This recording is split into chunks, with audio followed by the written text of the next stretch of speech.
Hello, I'm going to be doing a 4x4 piston door tutorial because someone requested it on my TikTok that I made about it randomly. And yeah, this is how it looks. You can close every door individually, and once you're ready, you go back through and it opens and closes behind you. And then you close it back up. I'll be explaining that, and let's do it. Okay, I have deconstructed it so that it's clearer to understand, and I've color-coded each part individually as best as I could think to. So I'm going to start explaining it.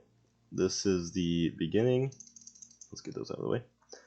This is how you start it up. You can start it with anything because of the switch that is right here.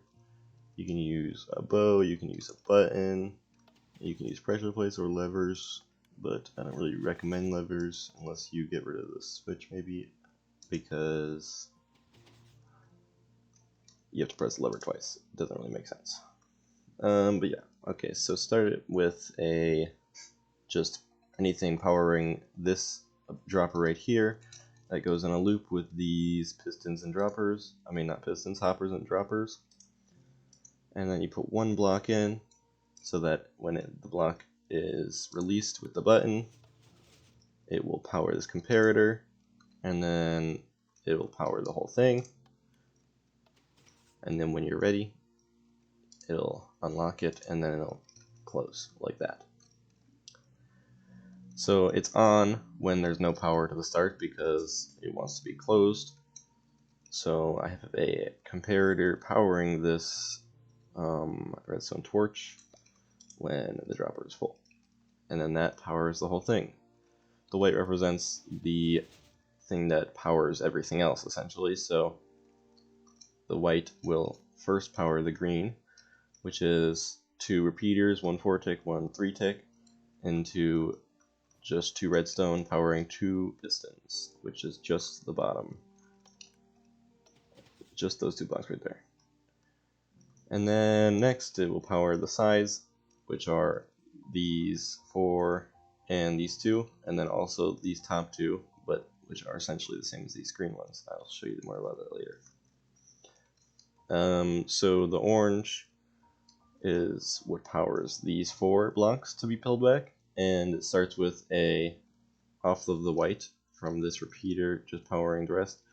It will start with a 4-tick and 2-tick redstone repeater, and then it goes up 1 block powered by that repeater onto a redstone and a 1-tick repeater, which will power this piece of wool with a redstone on top, which will activate these 2 pistons right here and pull these blocks back. And then it goes up 2 blocks with glass and does the same exact thing with a 1-tick repeater, a redstone, and a piece of a block, a solid block, and powers these 2 pistons, which is these 2 blocks. And then I have it going up 2 more with glass and powering these 2 pistons on top, which just pull these 2 blocks up right here. I timed the bottom with these repeaters so that it kind of somewhat matches the rest of the outline, because this should be powered around the same time as these side blocks. And you don't need to have these separated, I don't believe. You could just connect them and have one side power it, but this is just how I have it. So next is the pink wool.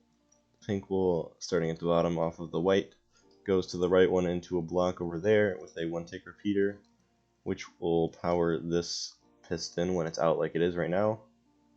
As you can see, this repeater is powering this block as they're out. I'm going to close it up so it's a little easier to understand the rest of it. It goes up 2 with glass, and then goes into a 4-tick repeater into this piston right here, which is the start of the double piston extender that I'm using, which is 2 pistons here and 2 pistons here. This repeater will power the first piston, and then it goes over here on the same layer and powers this block with 2 4-tick repeaters, and powers this piston right here so that this block can power it right here. when it's pushed out. And then I go up 2 with glass again, and do the same exact thing pretty much with a 4-tick repeater powering this block so that this is powered. And then 2 4-tick repeaters on top of this piece of wool so that this is powered. And then we go up 2 more and have a 1-tick repeater and go down onto this block right here with some redstone and power this piston once it's extended out like that. And that's pretty much the side. So I pretty much just did the same exact thing over here off of 1 repeater so it matches that time and reaches everything all the way up to the top. So this is just the same exact thing but opposite side. Oh no, what did I break? Oh, I've got rid of the blocks. It's not broken, don't worry. Okay, that's pretty much the whole starting system for a single door with the blue, white, orange, pink, and green. That's just that whole side. The yellow represents this middle vault door entrance kind of thing. I have it locked, but that is how it works. You can close this and then open it again if I unlock it. This will be a better example right here. It's going to close, this side will open. That's how it works. So this is powered the same way as the other one, just redstone going into a dropper, into like a switch mechanism, same exact thing. You have a redstone comparator coming off of this one so that it powers a redstone into some repeaters, a 1-tick repeater, a piece of redstone, and another 1-tick repeater onto this side of the door.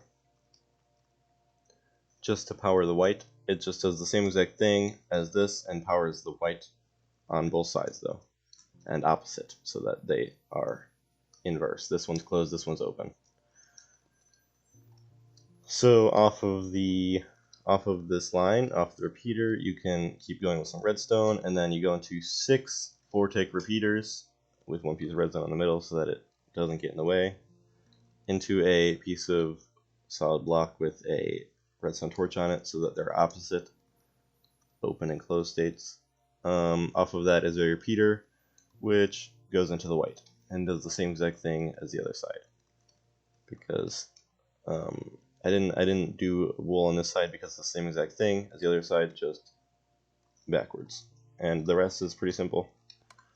You just build it again. So that's pretty much it. I hope I explained it well, and good luck trying to build it.